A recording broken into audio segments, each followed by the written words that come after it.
What's up, guys? Adam back again with the RV Returners, coming at you again with another meta deck tech. This time it's going to be Earth Wind. We're kind of focusing more on just kind of the straight variant, just basic Earth Wind, no Urianger, no Phoenixes, none of that stuff, even though that deck is gaining some steam and is getting very popular and is also very strong in its own right. I know we did a deck tech not too long ago on my Nats deck, which was Earth Wind, and so it's kind of weird that we're doing this again, but it has gotten a little bit of some differences since the new Opus came out. So let's go ahead and look at the new list and look at the differences and why those cards are there and what they're doing. Yeah, so this might look pretty familiar. Like I said, we've done the Earthwind list before, and you'll see some different cards in here, but you'll also see a lot of the same usual suspects. But we're going to go through it again because Earthwind is still a very, very strong archetype, and it has changed a tiny bit since Opus 7 released. So let's go ahead and look at the forwards. Alright, so actually first up we're going to have some of those new cards that I was talking about. So number one is going to be Diabolus.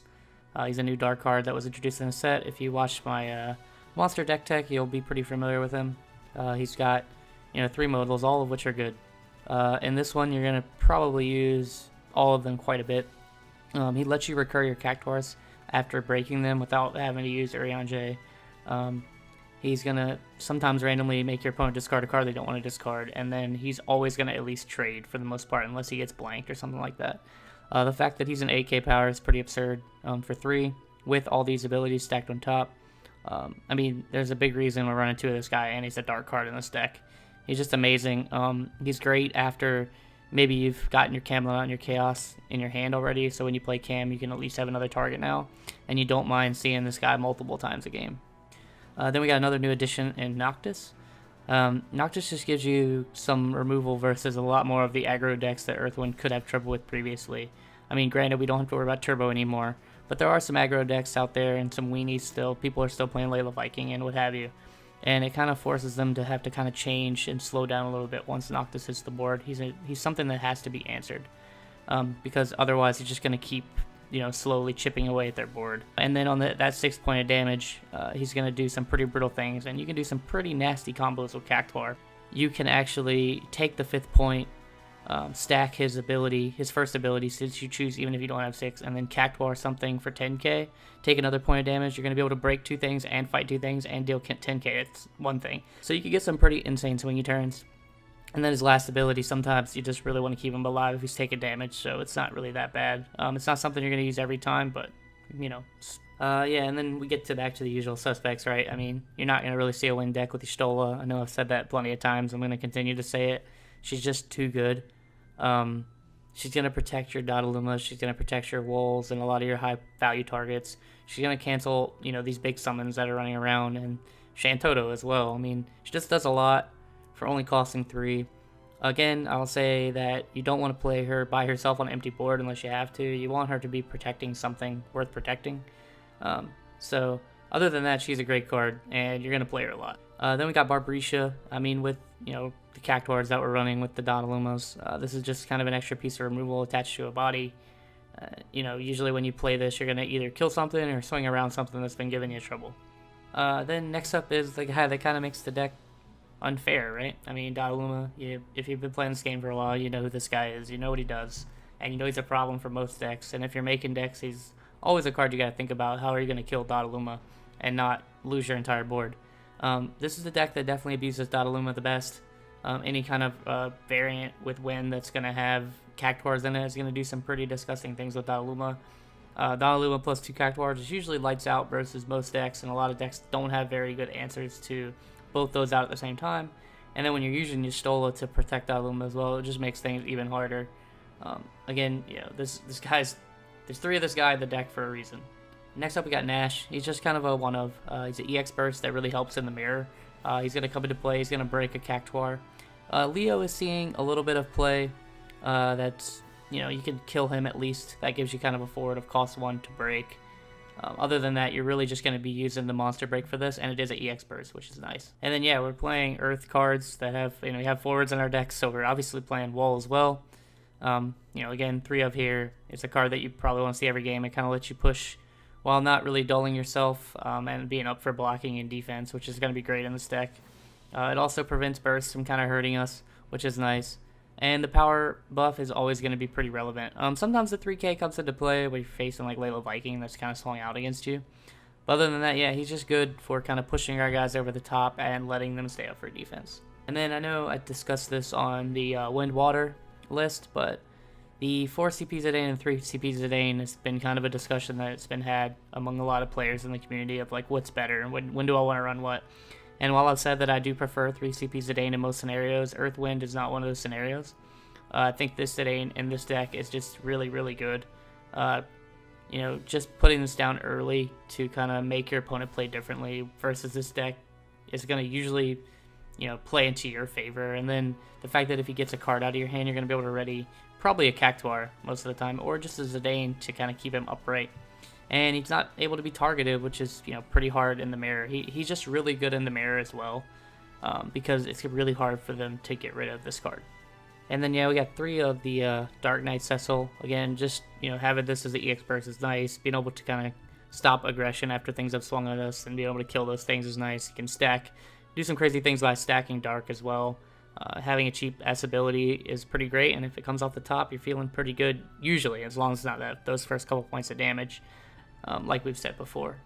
And then we got Cam, pretty big staple in this deck, I think, because we're running Star Sybil, and you know it's really going to be easy to get him out. He's really good. You have to kind of deal with him the turn that he's out, and because after that you're not going to be able to do things to him like Diabolus and stuff like that. Still a very, very good dark card. Power level has come down a little bit, but still very, very strong. Yeah, and then next up we're going to get into the summons. I think this is where you'll see Earthwind builds start to differ a lot.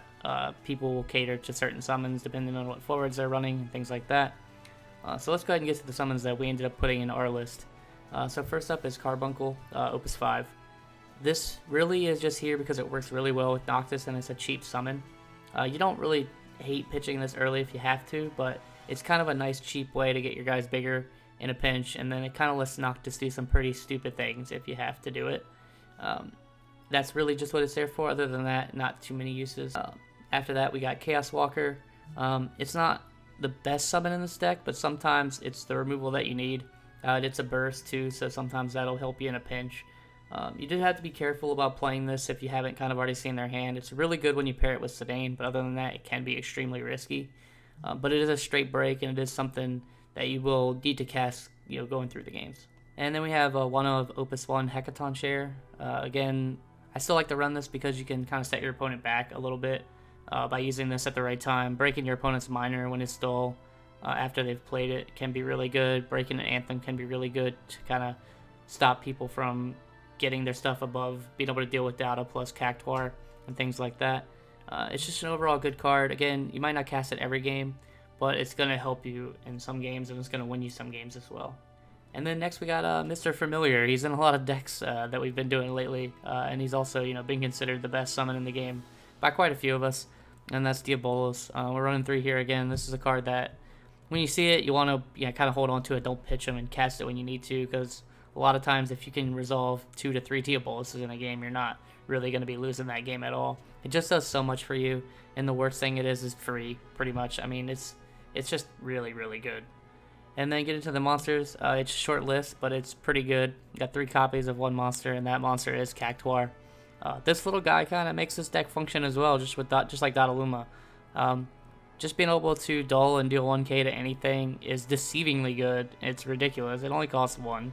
This guy just does a ton, and like I said, you can do some pretty nasty stuff with that second ability plus Noctis if you have to, but a lot of times you want to prioritize keeping those Cactuars on board so that you can do these really dumb things with Dadaluma. I mean, not much more to be said. You want to get 1 to 2 of these out every game if you can, so you got to be really careful about pitching them early. However, the fact that we have Gautis now will let you recur them, but that is going to be a little bit on the slower side, so you want to kind of hold on to these if you can. Don't pitch them unless you have to. Yeah, and then this is where things are going to start to look a lot more familiar. This backup line is pretty much largely unchanged. We're going to have our 1-up Chaos. It's color fixing. It's Ritual with Cam. It lets us play more than 1 dark card out, so we can play Cam and Gautis on the same turn if we want to before Cam switches, or if we want to keep Cam dark for some reason. Not much more to be said than that. Other than that, just kind of watch out for Archer. I mean, an Archer hitting this, messing up your color fixing could hurt if you don't already have Shantoto out. Then we got Mog 11. This little guy is super insane in this deck. It's so stupid. the things that you can do with Star Sybil, plus this card being able to search it. Well, it basically allows Star Sybil to search for any card once it's out. You know, this is probably going to be in your backup line like every game, and you're probably going to get to search one out on top of that as well, which is just going to let you get an answer to whatever's on the board when you need it. Then next we got Semi Lafina. It makes Star Sybil cost 2 less. Star Sybil costing 3 is really unfair. And then its less ability is also pretty relevant. The fact that you can ping your own Dadaluma. Yes, it's expensive, but sometimes you're going to need that extra 4k ping to get through maybe some bigger targets. Then we have Tama. This is a card that has kind of been seeing more and more play in these Earth-Wind lists as they've been kind of evolving. It lets you do some really nasty stuff with Noctis, because playing Noctis at instant speed is kind of unfair.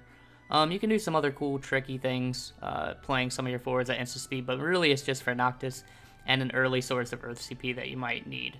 Then we have another kind of tech card in White Mage. It's going to be able to stop our opponent's recursion, which is still kind of popular right now. White Mage has fallen a little bit out of favor, but it's still a very powerful backup. The fact that it can kind of deny your opponent recursion of their Vikings or recursion of their Phoenix targets or anything of that nature can be backbreaking and can just win you games by itself. The fact that it doesn't have to tap is also great. And sometimes the entry ability of removing something can also be really good. And then we got Miner, one of the best backups in the deck, obviously. I might want to see this go up to 3 Miner. I think 3 Miner is very strong in this deck. But 2 is pretty playable as well. Playing this early is going to feel pretty good as long as you get a backup out of your break zone. Sometimes you'll do Miner and another backup turn 1 that feels pretty good. Miners late game are super insane when they start looping into each other, and you're basically keep getting back Dadalumas and high priority forwards that you want to have out on the board. It's just an overall great backup, and it's a backup that we're going to continue to see a lot of going forward. Then next up we have Agito Marigito. Being able to recur your big summons late game like Diabolus. If you're able to cast like 4 Diabolus or something insane, or say your opponent forced you to discard a Diabolus, this lets you get it back from the break zone. You're really not going to use the first mode at all. Really, it's just about recurring those high priority summons from your break zone that you need at that time. Sometimes recurring those one-of Carbuncles and Hecaton chairs can be very good. And also on top of that, this card is a Sybil target. And speaking of Sybil targets, we got Star Sybil. This card is nuts in this deck. The fact that it costs 3 with Semi out is unfair. The fact that its ES burst is unfair. And just being able to tap and break itself to play something cost 6 or less is also pretty unfair. The more you see of this card in one game, the more just dumb it gets. Just being able to search a Cam early, then kind of breaking this to play Cam for free to go get Chaos to play Chaos is a pretty absurd start. It lets you search your Shantoto when you need to. It lets you search Moogles to get like any card out of your deck. It lets you search Semi if you need Semi. Obviously that's not ideal, but sometimes you just don't see her. And then it gets you that Agito that we just talked about to get summons out of your graveyard. I mean, it just does so much for so little. It's insane. And then getting into the last couple backups here. First up has been Philia. Again, it's kind of similar to Miner in that you're going to play this late game. You're going to get 2 big high threats out of your break zone. And then on top of that, its last ability is even more relevant now than ever. The fact that Yuri's out there. You're going to be able to just pay 2 Earth and 1 colorless to break her, to break Yuri or Philia or Cam if he's still dark, or a backup Chaos or Cosmos if those happen to be out. And you can get into a lot of situations where your opponent has 2 dark forwards out now because Galdus is seeing a pretty good amount of play with a Chaos backup, and now you can break Chaos with this to create some illegal board states to force your opponent to break both of them, which can be pretty devastating. You don't really want to play her early, but you can. You have that option if you have to, but you want to save her for late so that you can get those high priority targets back when you need them. And then Shantoto, she's in a ton of decks. If you're running Earth, you're probably running this card. We kept it at 2 just because I don't like having it at 1. If you flip that damage and it's Shantoto and that's your one-of, like you're not going to be able to board wipe the rest of the game, and that just feels terrible. You're probably going to see her every game because you're running 3 Star Sybils, but you just want to make sure that you don't get that unlucky flip on damage, and that's why 2 is here, just to be safe. She's still the best board wipe in the game, so you're going to be seeing her for a long time as long as Opus 1 is legal.